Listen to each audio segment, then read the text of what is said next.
ورحمة الله وبركاته.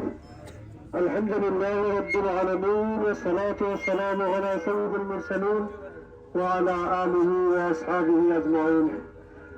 বালাগঞ্জ বাজারের সম্মানিত ব্যবসায়ী বৃন্দ, যুবক, তরুণ এবং আমার সনাতনী ধর্মের ভাইরা, আপনারা জানেন আগামী 12 তারিখের নির্বাচন এটি শুধুমাত্র একটি নির্বাচন নয়, অসংখ্য ভাইদের রক্ত এবং কুরবানির বিনিময়ে এই দিন আমরা পেয়েছি।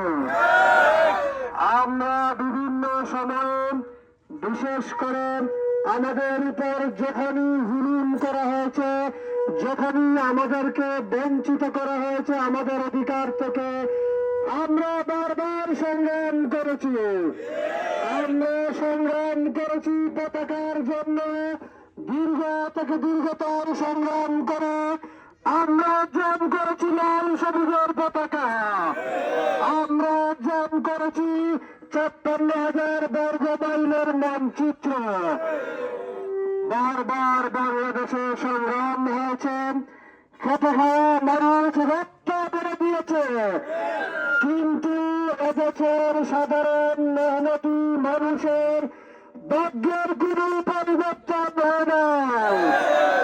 সম্মানিত ভারত, আপনারা দেখেছেন স্বাধীনতা পরবর্তী সময় থেকে শুরু করে বিগত 15 মাস আমার দেশের রিক্সা চালক থেকে শুরু করে সিএনজি ড্রাইভার থেকে কি পরিমাণ চাঁদাবাজি করা হয়েছে। বাংলাদেশকে চাঁদাবাজির রাষ্ট্রে রূপান্তরিত করার চেষ্টা চলছে। সম্মানিত ভারত, আগামীর 12 তারিখ যে নির্বাচন, এই নির্বাচনকে সামনে রাখিয়া বাংলাদেশের সকল আলিমহল, বাংলাদেশের সকল ইসলামী সংগঠন, দিনদার দেশপ্রেমিকা ঐক্যবদ্ধ হয়ে গড়ে তুলেছেন ঐক্যবদ্ধ বাংলাদেশ। সম্মানিত ভাইরা, আমরা আর গাড়ির গোলামি করতে চাই না। একজন বাংলাদেশী হিসেবে আমাদেরকে বিশ্বের মানচিত্রে মাথা উঁচু করে দাঁড়াতে হবে। সম্মানিত ভাইরা, অনেক রক্ত পড়েছে, জীবন ঝরেছে, আমরা আর কোন মায়ের মুখ খালি দেখতে চাই না। বিশেষ করে বিগত দিনগুলিতে বারাগঞ্জের নিরীহ মানুষরা, বিশিষ্ট ব্যবসায়ী, বিশিষ্ট ব্যক্তিদেরকে বাজারে যখন চলাফেরা করেন, পাশাপাশি দেখা যায় তাদের উপরে ঢাকায় গাড়ি পোড়ানোর মামলা। এভাবে আমাদের নিরীহ মানুষদেরকে হয়রানি করা হয়েছে। সম্মানিত ভাইরা, বালাগঞ্জ একটি ঐতিহ্যবাহী উপজেলা।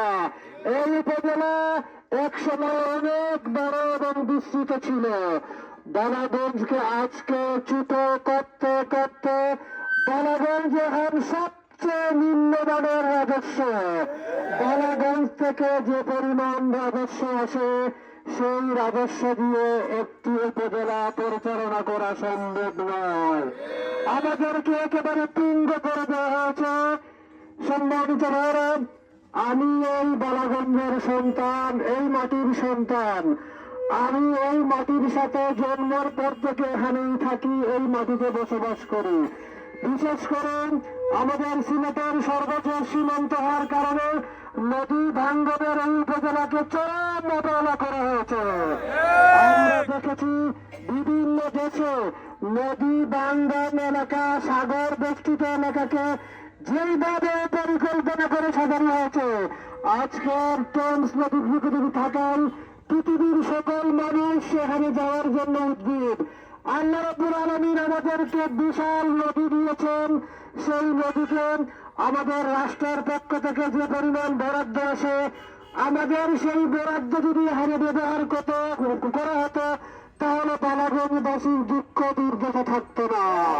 সম্মানিত ভাইরা, ইসলামী ঐক্যের পক্ষ থেকে আমাকে পাঠানো হয়েছে বঞ্চিত বালাগঞ্জ, ফেন্সিগঞ্জ, দক্ষিণ সুরমাবাসীর খেদমত করার জন্য। আমি আপনারা খাদিম হইতাম চাই, খেদমত করতাম চাই, এবং বালাগঞ্জকে একটি নান্দনিক দৃষ্টিনন্দন আধুনিক নজর কাড়া একটি মডেল আসন হিসাবে উপহার দিতে চাই।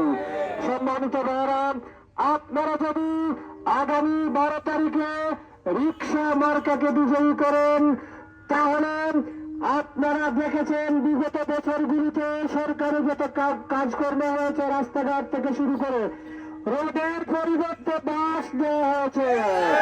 রিক্সা বিজয়ী হলে রোডের পরিবর্তে কোথাও বাস দেওয়া হবে না ইনশাল্লাহ।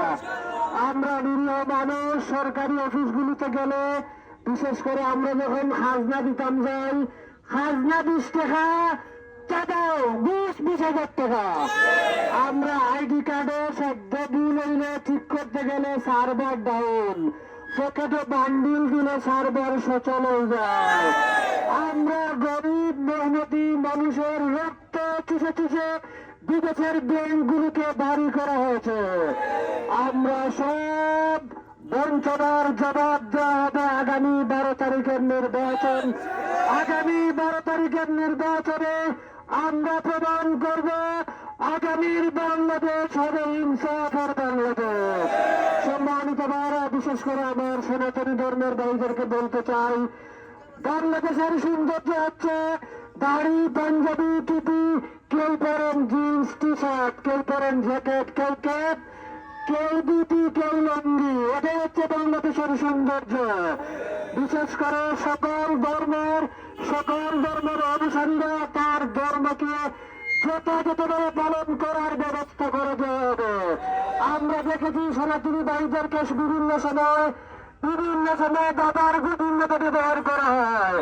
আমাদের ভাইদেরকে একটাই পরিচয়, আমরা বাংলাদেশী। আমাদের হচ্ছে বড় কোনো পরিচয় নেই, আমরা কেউ সংখ্যালঘু নয়। এই ধরনের শব্দকে